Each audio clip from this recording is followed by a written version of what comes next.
Welcome back to my channel. Today we are going to be talking about some financial terms that I think are important to you if you are new to travel nursing. So keep watching.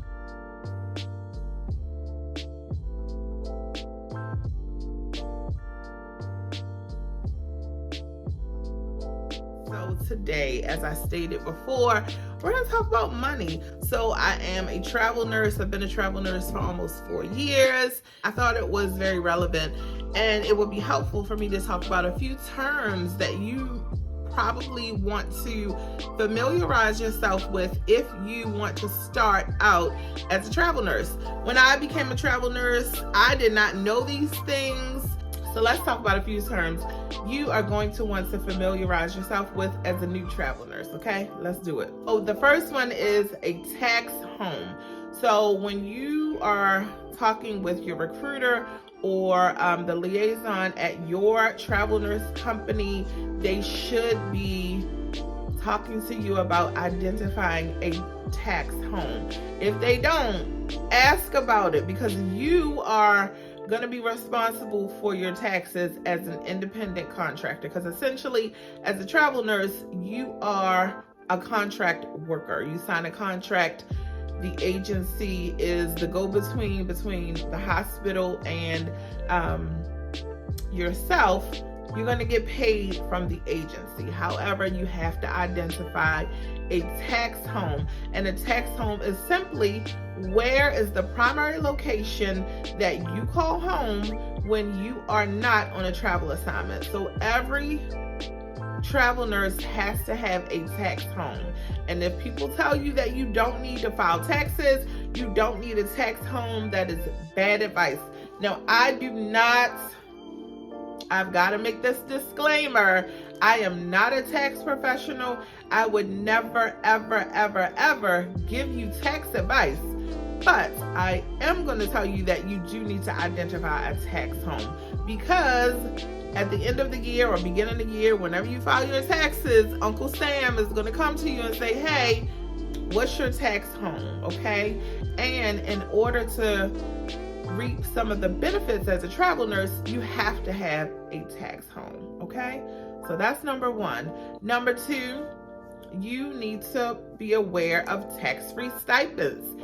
And to piggyback off of what I was just talking about, in order for you to get the tax-free stipends that a lot of travel nurses get, yes, a portion of our income is tax-free. That is amazing. But you have to have a tax home in order to get those tax-free stipends. You cannot not have a tax home and get the tax-free stipends. It doesn't work like that. So if you want that tax-free money, you gotta have a tax home, okay? So what is a stipend? So because as a travel nurse, you are working away from your home, you have expenses that you're gonna incur. You have to have lodging. You have to eat while you're on the road. The federal government says as a contracted worker, you may have access to tax-free stipends and or per diem rates. So a per diem rate is a rate that you're going to be paid daily for meals and housing and sometimes other expenses. But for the most part, you're going to have meals and what they call incidentals and or your M&I. So your M&I is your meals and incidentals, and then you have your housing stipend. Now, on some contracts, you're going to see what is called a blended rate. So instead of getting paid an hourly rate for the hours that you work at the hospital, combined with your stipends for meals and incidental and housing, you may sometimes have a contract that offers you a blended rate where that whole amount is inclusive of all of those things that I just mentioned. Does that make sense? I hope that makes sense. So let me break it down again. As a travel nurse, you're either going to be paid a blended rate, which is one big rate. Let's, for example, say $150 an hour. So for your contract, you're going to be working 36 hours a week. You'll be paid $150 an hour. Whatever that total is, that's what you're going to gross for the week. But if you don't have a blended rate, you are going to be paid an amount for the hours that you work. Let's say that amount is $50 an hour times 36 hours a week, if those are the number of hours that you work in the week. And in addition to that, you will receive per diems, your tax-free per diems, which is your housing allowance, your meal and incidental allowance. I think that broke it down a little bit better.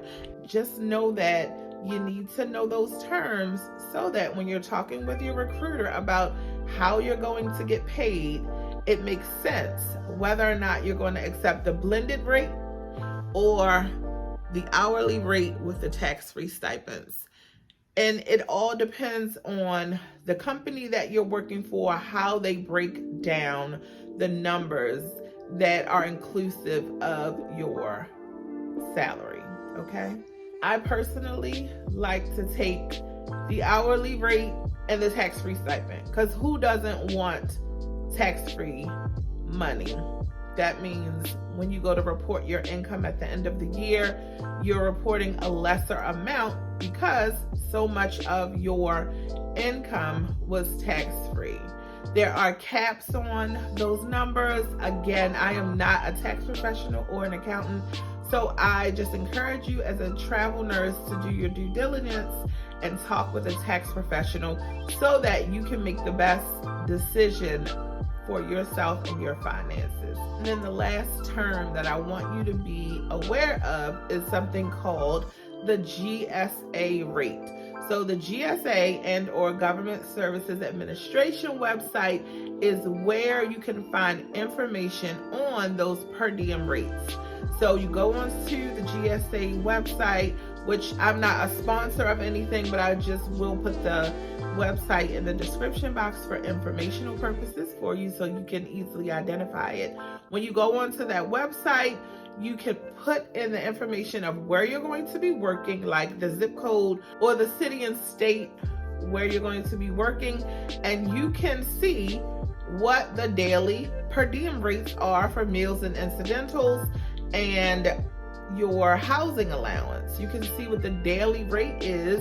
You take that rate, multiply it by 7, and that's going to tell you the total for the week of how much you are allowed for tax-free money. So when you're talking with your recruiter, because you've already done the math and the research for, where you are looking for a contract, you can go to your recruiter and say, hey, according to the GSA website, this is what the meals and incidental allowance is, or the housing allowance is for that area. I would like to max those numbers out. And sometimes when you present that information to them, they have no choice but to go ahead and max out your stipends. And so those are things that I want you to be aware of as you consider travel nursing and consider looking at the financial aspects of being a travel nurse, because we want to work smarter, not harder, especially going into a new year. We want to be equipped to maximize our earning potential. So I hope this information was helpful for you. If you have any things to add to this discussion, please leave it in the description box. I don't know everything about travel nursing, but when I learn things, I like to share them with this community here, just to make sure that we are all making good choices, okay? So if you have any questions, leave them in the comment section. Like, share, subscribe, and I will talk with y'all on the next video. Peace out.